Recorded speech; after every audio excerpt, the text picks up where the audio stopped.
to do better when I speak off the cuff, so if I get segue trying to read all of these important ideas to you, I may just fold it up and start over, so please bear with me.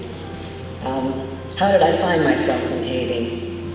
Well, it all started with Chad, as Brad told you. Nantucket High School, class of 1968.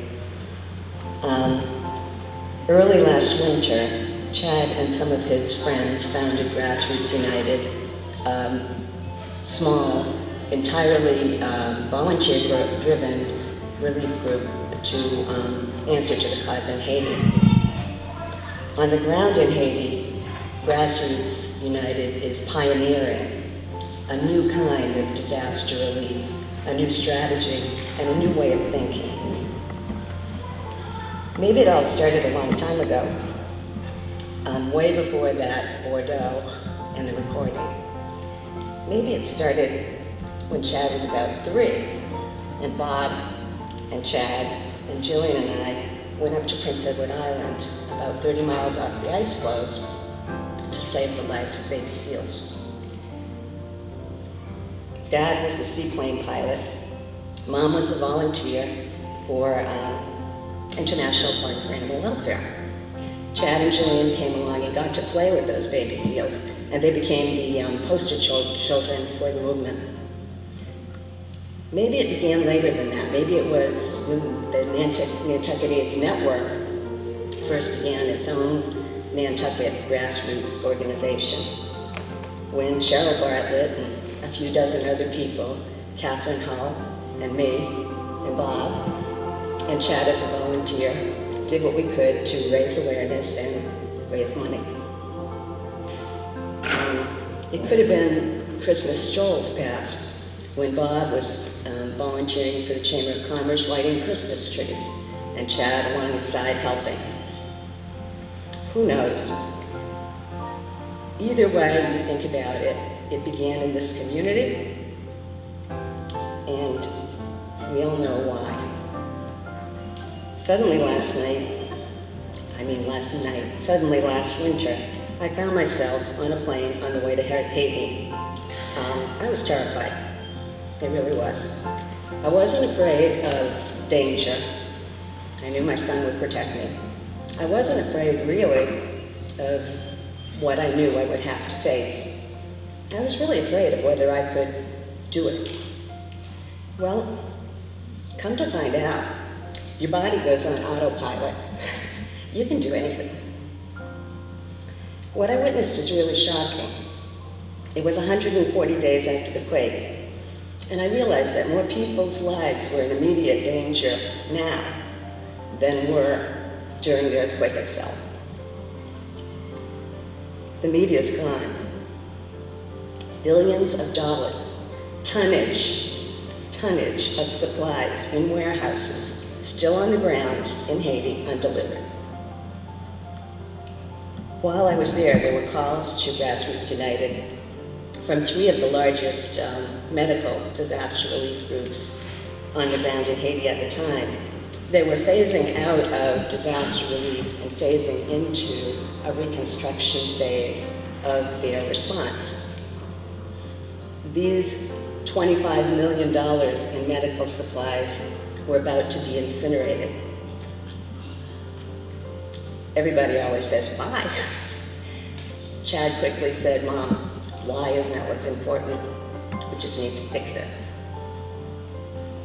Well, as the larger relief organizations, who are so bound up by red tape and bureaucracy, struggled to stay ahead of their tasks, and the smaller relief organizations were usually understaffed, under-resourced, and couldn't always deliver an end product, it was Grassroots United that became the hub of the wheel, the communication point by which all these organizations, large or small, could unite, could share resources, and communicate.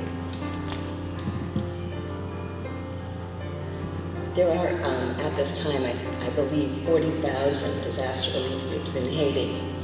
If you do the math, with a population of 9.7 million, that's one entire group for every 243 people. If you carry that a step further, and you consider that there are 1.3 million homeless, the math is deplorable. So please don't tell any of those homeless people. The GRU team, the Grassroots United team, which is totally volunteer-driven, offers this platform of communication and sharing between the volunteers who show up there, the organizations, and the people who need them. The idea is to streamline an efficient means of getting the aid to the people and to distribute it accordingly. The truth is that these people are starving, they don't have water, and the children are dying. The truth is that all my pages are all mixed up. Well, looks like I'm winging it. On one of the days in Haiti, one of my early assignments was to go out with Amanda, who's here today. Where are you, Amanda? And another volunteer to host a class that was being taught by acupuncturists without borders. There must be 1,000 organizations in the world called John Doe Without Borders, Burners Without Borders, Doctors Without Acupuncturists. And they had landed on the ground in Haiti right after the quake. A good team of people, well qualified, wanting to deal with post-traumatic stress disorder. Trouble was, once they got on the ground, they didn't have a place to go. They didn't have a place to stay. They didn't know how to get to the people who needed them. Grassroots United is the group that helped to position these people with food and housing, and then to set up a communication between different tent camps for homeless people and clinics where the acupuncturists could perform a type of acupuncture that is done on both ears and that works immediately. That was pretty exciting. We all got treatments ourselves. And yes, indeed, the stress reduction was immediate. From there, we were assigned to do an assessment in one of the tent camps. This was a particularly, I think, a beautifully run camp. It was immaculate. There were 1,750 people, I believe, 900 of them were children. And we're talking about a camp that was on an old soccer field, or maybe a once soccer field. God only knows if it'll ever get back there again. But the pathways between the tents, the care, the cleanliness, the clean clothes, the white teeth, the well-groomed people were at a place where they were reckoning life and death. It was a place of great dignity, and, well, let me move on. We walked around the camp, and Jolene, the camp manager, gave us a list of the things that they were most needing. Now, we're 120 days after the quake, and the first thing she said was, we still have no water for drinking. We have to walk 1.5 miles to get it. We need food. We need